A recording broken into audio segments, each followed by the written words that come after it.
Welcome to my new music-based news series. I'll be updating you on what you need to know in the music industry. These videos will be covering everything that happens from Friday to Thursday, meaning we will end each video with New Music Friday. Anyhow, these videos have more detailed versions of the stories I cover in my shorts, as well as some news stories. If you consider the shorts the bites, these videos will be the meal. Make sure to subscribe so you're not out of the loop. And with that explained, let's go over some highlights from weekend 2 of Coachella. First of all, Lola Young debuted her new song One Thing live during the festival. Addison Rae joined Charli XCX on stage during her set on Saturday. On top of an appearance from Addison, we also saw La Culturista's hosts Matt Rogers and Bowen Yang do the Apple Dance during Charli's performance.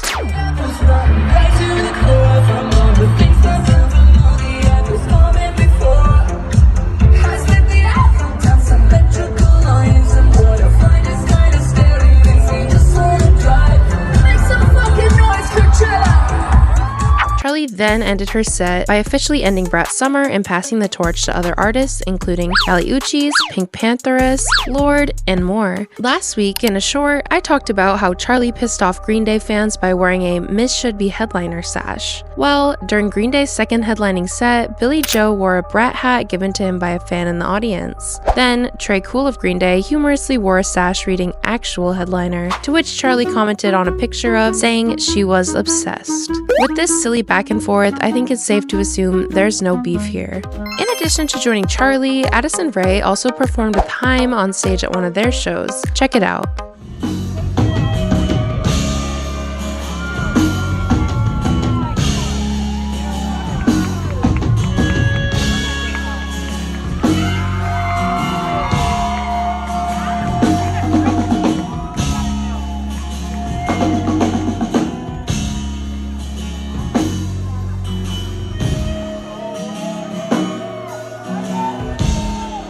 There are times when you were mine.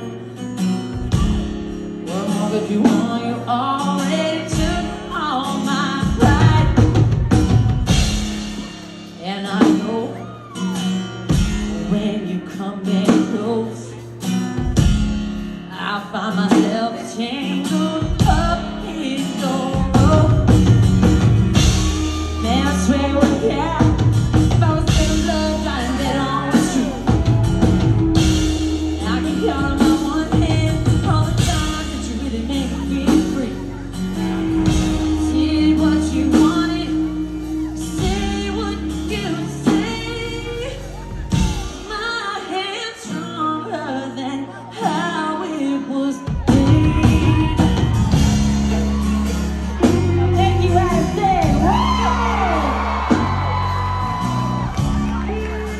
Back to Coachella weekend 2, Tyla wore an outfit very reminiscent of one worn by Britney Spears, but when people started voicing comparisons, Tyla shut it down, claiming she was not inspired by Britney's Slave For You performance outfit. To me, it looks pretty inspired, but whatever she says, I guess.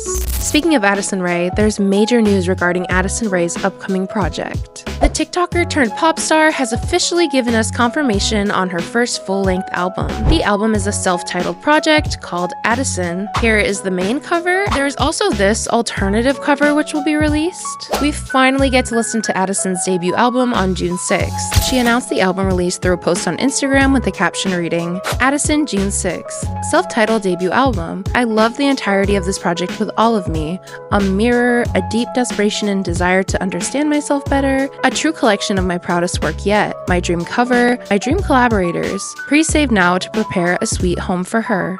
The album will be including 12 tracks, including Diet Pepsi, Aquamarine, High Fashion, and Headphones On. In other Addison Rae news, her most recent single, Headphones On, has charted at number 156 on global Spotify. While Addison Rae has confirmed the date for her album release, Japanese metal band Baby Metal has announced their upcoming album Metal 4th is being delayed. On Instagram, Baby Metal shared their upcoming 10-track album featuring a plethora of collaborations has been pushed back a couple weeks, from June 13th to to June 27th. I'm excited to check out this project when it's finally ready, and I'm fine with waiting an extra 2 weeks. Another album I'm excited for is Marina's Princess of Power. I've liked all the singles, especially Cupid's Girl, and that iconic Coachella performance she did got me even more excited for this project. Well, Marina has shared Princess of Power's official track list. I think I'm most excited to hear Final Boss, but I'm interested in hearing what you think as well. I'll definitely be listening to all these songs starting at midnight on June 6th. After teasing a snippet of the song on social media, Lorde has officially debuted her song What Was That at Washington Square Park after her pop-up was shut down by police. According to Pitchfork, after the event was disbanded and Lorde left the stage, Blood Orange's Devonte Hines, who is speculated to be working on music with Lorde, brought out a speaker blasting the song Lorde had teased a short time ago. Then at midnight that same night, Lorde officially released What Was That. Were you excited to finally get new music from Lorde? In other song news, the Chainsmokers have released their remix of Chappell Roan's Pink Pony Club. Benson Boone also shared a new single off his upcoming album American Heart, Mystical Magical. In addition to the new song, Benson Boone went on TikTok critiquing his haters, saying, "If you hate me or my music, at least have a good reason for it." I just read the comment that said, "I don't even know why I hate Benson Boone, but it just feels right." Like, what? How am I supposed to improve after reading that? At least say something valid, like he low-key just flips everywhere. Can he do anything else? Or even, I just don't like his songs, even though I'm basing my opinion off the only one I've heard over and over. Super valid. How do you feel about this statement from Benson Boone? Do you think he's valid to critique the people who are criticizing him? And Katseye has announced their new song Gnarly, welcoming a new era for the group. They shared this, what I think is pretty cool, cover art, and they also shared a trailer for the song that got me even more interested in this project. Summer Walker announced she's releasing her new single Spend It on May 2nd. Lisa also shared a snippet of something new to come. Here's what she posted. BTS's Jin is gearing up to release his first debut album, Echo, and these photos have been released to promote the project. Excitingly, Jin has also announced a solo tour that'll span 17 shows across Asia, the US, and Europe. Pre-sales for all dates will begin on April 29th at 3 p.m. local time. On the charts, Kendrick Lamar's GNX rose up 3 spots to number 2 on the Billboard 200 with 55k units. Then, SZA's album SOS reached number 3 on the charts with 53k units. In addition, their collaboration Luther is spending its 9th week at the number 1 spot on the Billboard Hot 100.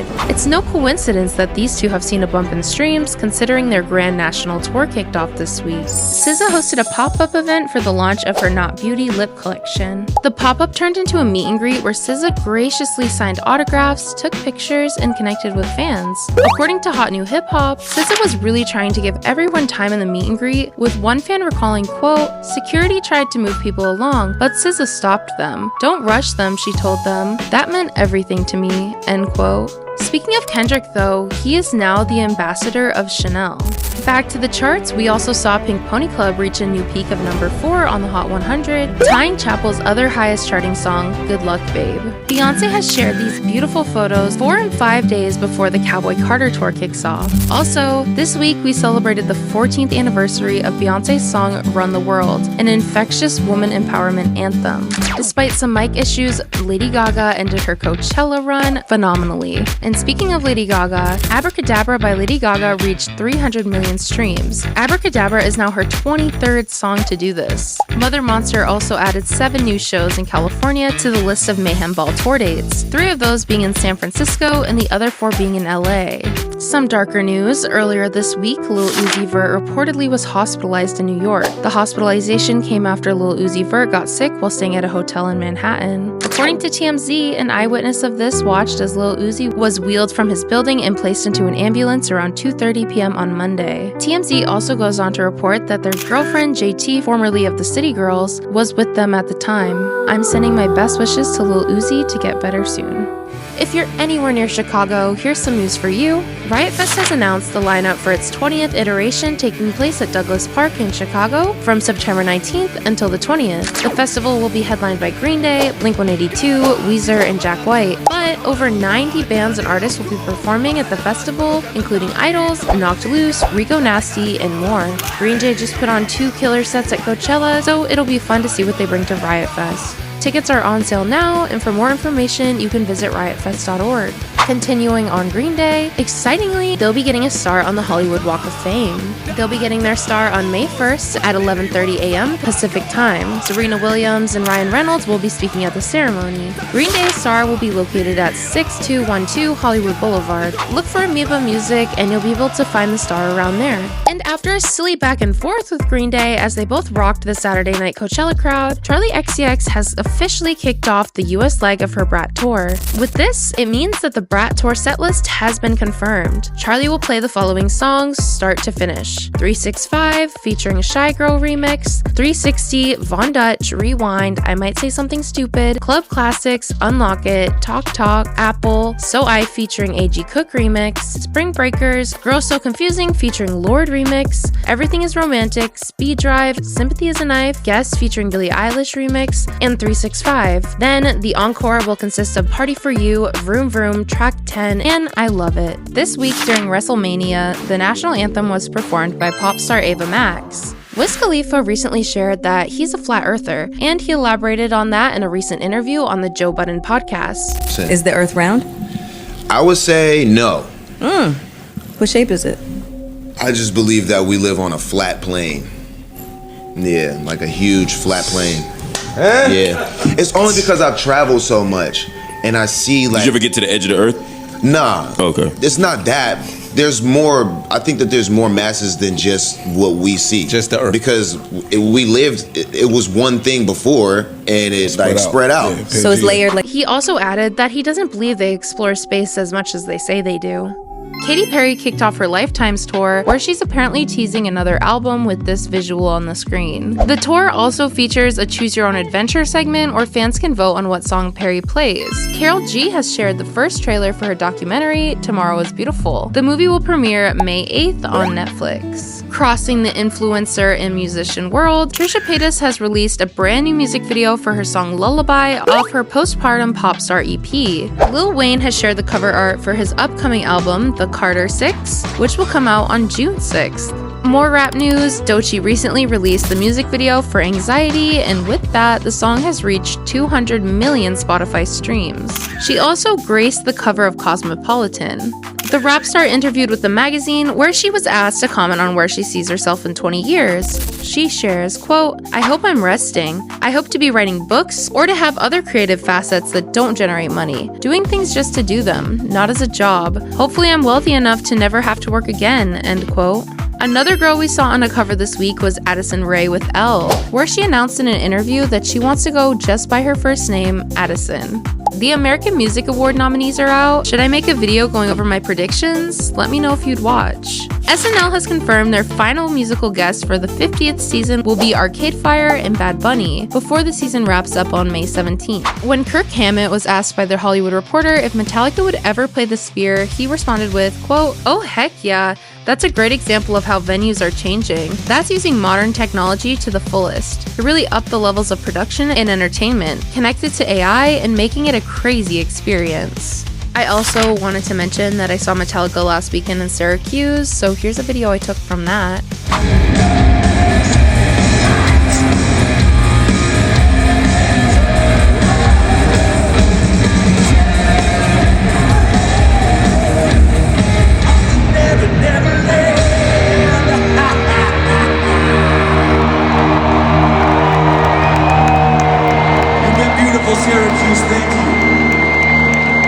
This Friday, an album we saw released was David's debut, Withered, with a song called Crashing featuring Kali Uchis. Megan Thee Stallion released her song Wherever, Zara Larsson released her song Pretty Ugly, and is responding to comparisons to Christina Aguilera's Dirty by saying, quote, "Christina has always been in my top 3 entertainers ever. I don't think the video is giving dirty at all, but I'll let you decide," end quote. Pink Pantheress had a new drop this week with her latest single, Stateside. I think this cover art is really neat. The designer did a terrific job, if you ask me. In the pop punk world, Youngblood released his newest song, Lovesick Lullaby.